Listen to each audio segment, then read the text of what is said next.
Hello friends. Yesterday we learned about bill of exchange, the meaning of bill of exchange, drawer, drawee, payee and draft. Bill of exchange का मतलब कल हमने देखा. Suppose mister Mahesh है ये and this is mister Rohit. Mahesh ने रोहित के ऊपर बिल ड्रॉ किया. Already Mahesh has sold goods for ₹10,000 to Rohit on credit basis. Rohit agrees to pay these 10,000 rupees after 3 months. So Mahesh drew a bill on Rohit for 10,000. तो महेश ने रोहित के ऊपर बिल ड्रॉ किया. Bill मतलब it is a document in writing in which stamp is affixed on the left and top corner. We will see the specimen of bill of exchange after some lectures. This Mr. Mahesh, he put the signature on this bill and send this bill to Mr. Rohit for acceptance. When Rohit also put his signature and date on the bill is said to be accepted. In that transaction, we call Mr. Mahesh as drawer and Mr. Rohit as drawee. However, after completion of 3 months, Mahesh will present the bill to Mr. Rohit and Rohit is supposed to pay money to Mahesh, rupees 10,000. The person who receives the money on due date is called payee. So in this example, Mahesh is drawer as well as his payee, and Mr. Rohit is drawee. हे आपण काल शिकलो. So drawer is the person who draws the bill. Drawee is the person on whom bill has been drawn. Payee is a person who ultimately receives the amount of money on due date. हे काल आपण शिकलो. इसने bill accept करने से पहले इस document को हम ड्राफ्ट बोलते हैं. ये भी कल हमने देखा. तो draft is nothing but bill of exchange before acceptance bye drawee. Drawee ने बिल एक्सेप्ट करने से पहिले उसे हम ड्राफ्ट बोलते हैं. हे काल आपण शिकलो. आता आपण पुढे जाऊया. आता आपण शिकूया ॲक्सेप्टन्स म्हणजे काय. What do mean by acceptance. ॲक्सेप्टन्सचे प्रकार काय बघा.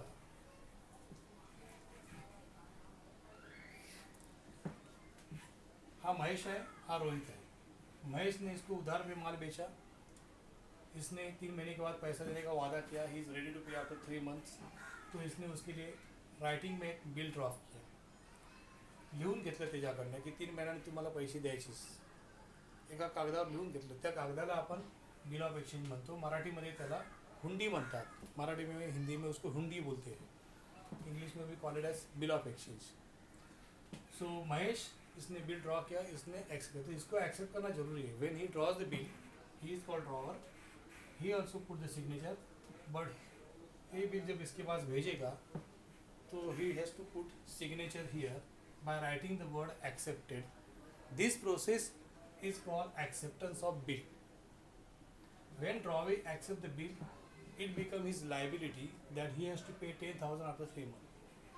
अभी इसने साइन करके एक्सेप्ट किया है इस ऑर्डर को. इसका मतलब अभी it is binding to him कि ही हैज़ टू पे 10,000 आफ्टर 3 months. 3 महीने के बाद उसको 10,000 देना ही पड़ेगा. उसने साइन करके दे दिया इस डॉक्यूमेंट के ऊपर. तो this process is called acceptance. अभी जब ये बिल बनाएगा, when mister Mahesh prepares the bill, उस तारीख को, उस डेट को डेट ऑफ बिल बोलते. Date of bill. For example, suppose mister Mahesh he draws the bill on 2nd March 2020. So this date is known as date of bill. Then he sent this bill to Mr. Rohit for acceptance. Rohit ने उस bill को लिया, देखा और 2-3 दिन के बाद उसने साइन करके दे दिया. तो 2-3 दिन के बाद सपोज इसने साइन करके इसको रिटर्न कर दिया बिल एक्सेप्ट करके. तो जिस दिन इसने बिल को एक्सेप्ट किया, the day on which bill has been accepted by Rohit, उस डेट को डेट ऑफ एक्सेप्टेंस बोलने का. Date of acceptance. सपोज उसने 5 तारीख को एक्सेप्ट किया, 2 तारीख को बिल इसने बनाया and he accepted on 5th of March. तो 5th March 2020 इस तारीख को we will call date of acceptance. समझा? अभी 3 महीने के बाद ये पेमेंट करेगा। After 3 months he will make payment. तो 3 महीना किधर से काउंट करेगा? From which date we have to count this 3 month period? इस तारीख से कि इस तारीख से? तो it depends upon types of bill. 2 type का बिल रहता है। एक बिल रहता है after date bill, after date. इस बिल में मेंशन करते हो कि 3 महीने के बाद पैसा मुझे देना है, तो 3 months आफ्टर डेट ऐसा वर्डिंग किया होगा उसमें, तो उसको आफ्टर डेट बोलते हैं। तो इन दैट केस 3 महीना इधर से काउंट करेगा। From this date we have to measure 3 months। 3 महीने के बाद कौन सा तारीख आता है उसे ड्यू डेट बोलने का, that is called due date. लेकिन बिल के अंदर अगर ऐसा लिखा होगा आफ्टर साइट,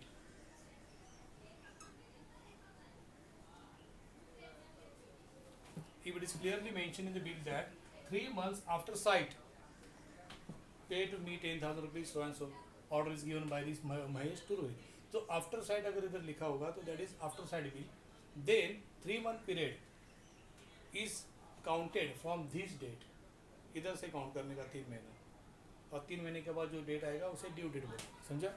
तो this is how 2 type of acceptance रहता है। 2 तारीख रहता है, एक्सेप्टेंस का तारीख एक रहता है, एक बिल का तारीख रहता है। This is called date of bill, this is date of acceptance. After date bill रहेगा तो we have to count the period of 3 months from this date, and after sight bill रहेगा तो we have to count this term of the bill, period of the bill from this date. This is the difference you must notice. Exam में most of the bill इस type का आता है, do remember. Okay, you understand? If you have any doubt you can call me, remember up to 8 o'clock। अभी रोहित जब bill को accept करेगा, when Rohit will accept the bill, there are 2 type of acceptance. Acceptance के 2 type है। पहला type है general acceptance,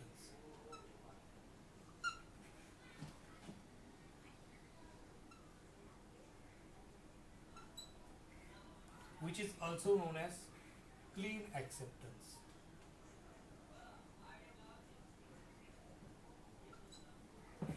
और दूसरा टाइप है एक्सेप्टेंस का क्वालिफाइड एक्सेप्टेंस।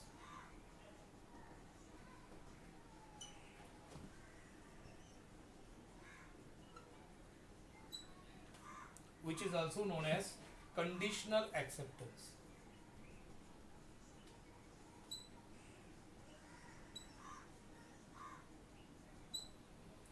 दोनों का मतलब क्या? What do you mean by general acceptance? General acceptance मतलब when Mahesh draws a bill on Rohit by writing every detail of the transaction, he 3 months after date pay to me rupees 10,000 for the value received etc etc। तो इस bill को Rohit accept करता है as it is. जैसा bill है उसे वैसा ही agree करता है, एक्सेप्ट करता है। when Rohit accept this bill as it is without changing anything, without putting any condition, कोई भी शर्त रखता नाही, कोई भी कंडिशन रखता नाही, कोणतीही अट न ठेवता आहे तसं बिल तो ॲक्सेप्ट करतो, तर त्याला म्हणायचं आहे जनरल ॲक्सेप्टन्स। तो Rohit accepted the bill without putting any condition. That type of acceptance is called general acceptance. For example 10,000 का बिल है तो 10,000 रुपये देने वाला है, 3 महीने के बाद देना तो 3 महीने के बाद देगा, कोई चेंजेस नहीं करता है। जैसा बिल उसने बनाया वैसा वो एक्सेप्ट करता है। He accept the bill as it is without putting any condition, without doing any changes in the bill, जैसा है वैसा उसे एक्सेप्ट करता है। That is called general acceptance. But sometime what happens, drawer drop the bill and he sent this bill to Drawey for acceptance purpose, but Drawey doesn't accept the bill as it is.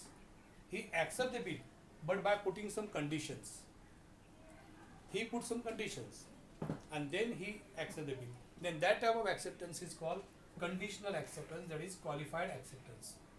For example, suppose ये bill जो है 3 महीने का है, 3 महीने के बाद पैसा देना है, तो ही may put the condition regarding time also। वो बोल सकते नहीं मैं 3 महीने के बाद में I will pay after 4 months, या फिर ये 10,000 का अमाउंट है, he can put the condition regarding amount also. तो बोलेगा वो 3 महीने के बाद मैं आपको 10,000 नहीं दूंगा, 9,500 दूंगा.